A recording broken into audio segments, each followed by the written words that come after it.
A lot of people out there ask, well, Ron, why do you keep on running? Why have you been on council so long? This is my hometown. I live 2 streets up from where I originally used to throw baseball with my brother out in the street. And it means something to me. I want to make sure the city is it's working the best it possibly can, and for the future of my kids. If my kids decide to stay here, I want to make sure they've got opportunity. And I just want to be that person that sits on council that has some historical knowledge of what's going on here in the town. I mean, I still remember going downtown, and that was the main place to go shopping, Woolworths and the quarries. And now we've got malls and all those things. And I want to make sure that Morgantown is balanced and we move forward with all the things that we can do. On the question of the budget for the Morgantown City Council, for years I've sat on the council and been concerned about how conservative we should be on using the public money. For years I've been concerned about how much we use for other things other than the infrastructure. I think that the infrastructure should always be the first thing that we go through, and also the services that we provide. You know, police, fire, the engineering that we do in the city.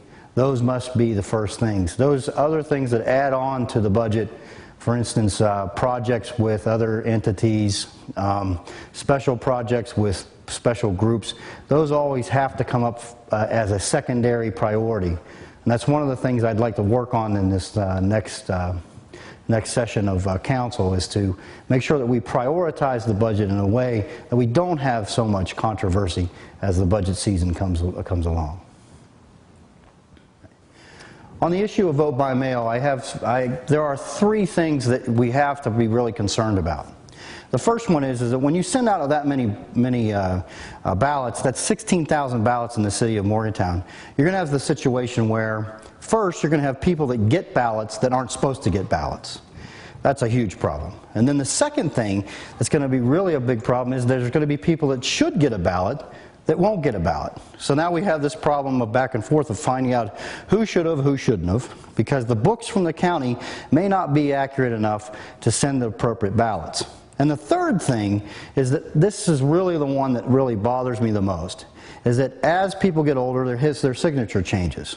I know myself, when I was 18 years old, I signed my voter's card, and my signature has changed tremendously. So when I usually go to the polls and vote, they see me as a person, and I can look at my old signature and say, okay, I'll try to be as close as I can to that, because I do sign differently.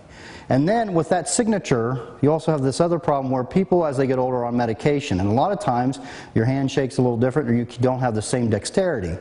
So if your ballot comes in, and the signatures don't match, they won't count it. So it just concerns me that we have these 3 problems. So again, you have the person that won't get it, and the person that gets it when they shouldn't get it. And then now you have this other one where the only way your vote's going to count is somebody sitting in a room and they look at your signature and say, is that close enough or not? Now, with that signature, you can go the other way, but you take them all in. And I'll add a 4th one, and this is very interesting too. You have 2 people in a household. What they're supposed to do is, say we have a husband and wife, they're supposed to send their ballots in separately. I know, and you know as well as anybody else, you don't want to put 2 stamps on something, so they put 2 ballots into 1 envelope. Do you count them both, or do you not count them both? And if they vote for other people, different people on the different wards, do you count? How do you do that? So the judgment's not there. I think there's more questions with the vote by mail than there is answers. I don't know what council is thinking of. What's a success? Is it 10% more? Is it 5% more? Is it 20% more? What's the success? No one talked about that in council. No one gave that as a goal. All they're saying is it more? So we had 1,500 people vote last time. Is it 1,501, 1,502 is a success? So those questions should have been answered even before we sent them out.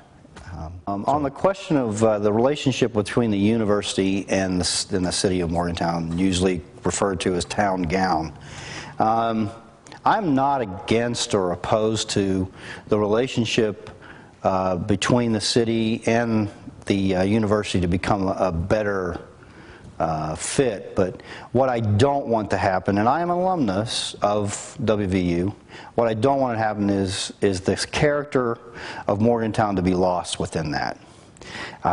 There are a lot of people pushing for this town-gown relationship to expand into bigger and more cooperative ways of dealing with problems. But I think sometimes, when the university wants something, there's still those moments of not talking to us, even if we try to make those relationships. So I'm really concerned about us. We have to stand our ground on certain things. Recently, there was a light that they wanted to put on 705. I voted against it. Council did vote for it. And this is the light that's going to be out of Lot 81 that's right across from Applebee's. And it's a problem for me because that's the 10th light that's going to be put on 705. This is just one example of how the university says, hey, we want this. They go to the state, say we're going to pay for it, and they're going to put something in.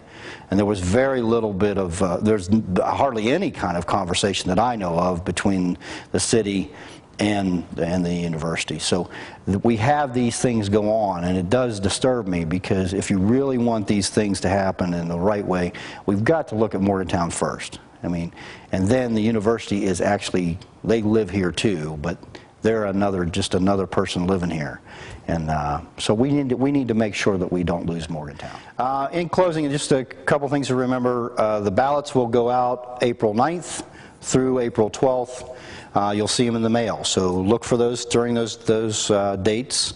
The other thing is I would appreciate you continue to support me because I don't have any other dog in the fight other than I just want to be a part of this community and make it the best it possibly can be. So don't forget to look in the mail April 9th through the 12th and make sure you cast your vote. Be great. Thanks.